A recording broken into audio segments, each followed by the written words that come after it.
can you tell us about the night your uncle was murdered? Well, pretty much my uncle was killed on his 27th birthday, right here where we're at right now. He was shot 6 times in the back by a cop. And it's crazy because, like, when he got shot, I was a kid, so I don't really remember too much. But I do remember the impact it had on my family, my mom, my grandma, my aunts, my uncles. So pretty much he got out of his car, he ran from the cop, and the cop shot him. And I remember at the time, we had a whole rally. We had like about 200, 300 people coming from the projects to go rally down to the Harbor Division.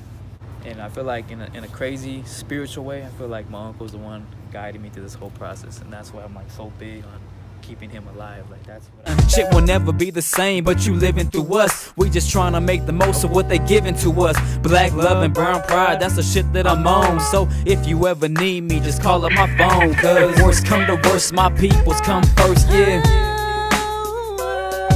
If worst come to worst, my peoples come first, yeah. Grounds. Can you tell us about this spot a little bit, what we got here? Well, right here, this is where I grew up, one of the San Pedro projects. And behind me is where my grandma used to live. And that's where a lot of things I talk about in my songs happen in that apartment right there. So this is basically like your home, right? Oh yeah, that's where I grew up. This is where I grew up the majority of my life. And you get a lot of inspiration from this area or growing up here, I'm pretty sure, Definitely. right? I mean, everything I seen growing up is what really motivates me to make my music. I mean, I have so many memories here, both good and bad, and just a lot of crazy shit. That's what I'm a glutton for the truth, even though truth hurts. So if you are my family, I put you first. I was raised on these California streets, no question. Mike Real. And this is the place you talked about earlier, right? Right. Well, this is pretty much the place where we had the rallies when my uncle was killed. We would gather here, we'd have a little protest here, and we meet here, and from here we would march down to Harbor Division. And I remember one time we had I'd say about 200 people here, and we were all right here on the side, chilling, getting ready to leave. A cop car rolls up, and he's driving real slow down the street right here. And as he's driving, everybody just kind of like swarms the car. So out of nowhere, some dude grabbed a brick and threw it through the fucking cop car's window. Damn. Cop car takes off. Everybody's like, yeah, fuck the cops, yelling, screaming. And I'm just like, damn. So you guys started here and then marched Just march out there, over walk there? out there with signs and just protesting, bro. And my grandma and my uncles and my mom and my aunt were the ones leading it. But just seeing the community come together from my uncle was like it was a good feeling. They would all. Because we won't change, is that less patriotic? I swear the shit y'all saying, dog, be sounding idiotic. And if you are offended, well good, I hope I struck a nerve. Fuck the cop who left my uncle dead up on the curb. I can't stand dumb motherfuckers tweeting. Most of the time I shake my head at everything I'm reading. All the media came from, right? Yeah, From this rally? The media was involved, and like I said, the cop was never convicted. I grew up right across the street. I lived there with my mom and my stepdad for a lot of years.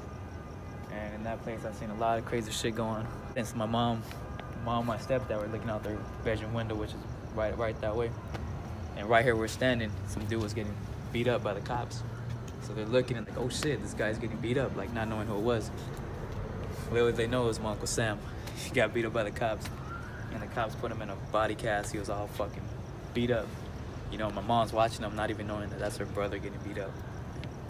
But if I could go back in time, I'll take you on a journey all through my mind. The struggle never ends, but it's beautiful. I know a special place that we can go. Cause I know that one day we'll make it out the hood, but some say we gotta have faith cause it's destiny. So I'ma keep grinding till the death of me. Everything I do is in his name and in his honor. I just want to keep his legacy alive, keep his name alive, keep my family, let my family know like he didn't die in vain. Everything, he died for a purpose, I feel. I just want to keep their memories alive and let their families know like your son has not been forgotten. He's still with you and with all of us. And it's up to us to keep their dreams alive. Hello, footage. Getting some footage. You guys want to be in it? Yeah. Come over here. See, they lacking empathy, so this ghetto symphony is for the kids in the hood. It's time to show some sympathy. See, I grew up hard with bullet holes in the window, so I just sit back and I light up this endo. People try to break you, and some are gonna hate you, but they don't know how far you can go. You gotta keep doing what you love the best. Say I'ma go get it and fuck the rest. Nobody gonna tell me who I'm gonna be.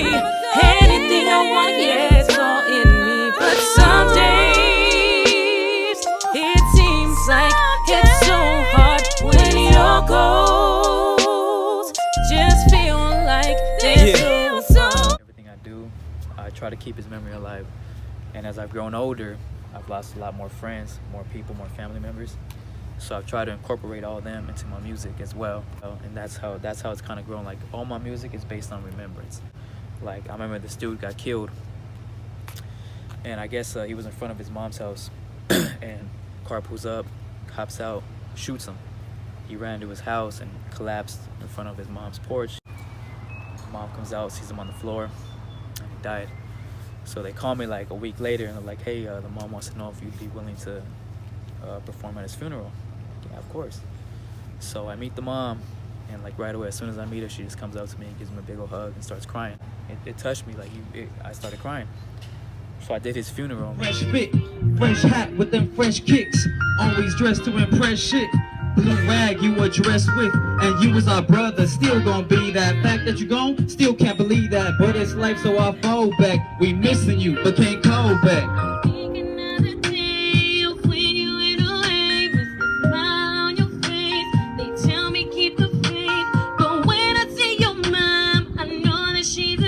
People say don't let it change you, but looking back, that's what the game do. When I see your moms, they cry to me. I hold their pain deep inside of me. R.I.P. tats and memorial sites of where you got killed by the traffic light. So many kids have passed away. I pray for them all as they pass the gate. Which is what I try to do. Anybody who I know who passed away, my friends, my family members, I just want to keep their memories alive. And a lot of them have kids, so make sure their kids grow up and understand who their father was. That's what it's all about for me. I'm just sitting reminiscing, thinking about this premonition. My decisions and my vision cutting deep like an incision. They trying to make commission off historical revisions, while we trying to make a living, but just look at our conditions. Impoverished collision like the left eye crash, and so I'm wearing clothing with the left eye patch. My third eye been awoken to the shit they been provoking. Ain't no joking, we a token to a system that is broken. Yeah, I know life gets hard sometimes, and you feel like giving up. That's when you gotta push the hardest. Man, I done seen a lot of shit in my life, been through a lot of ups and downs, but you can't give up. Yeah.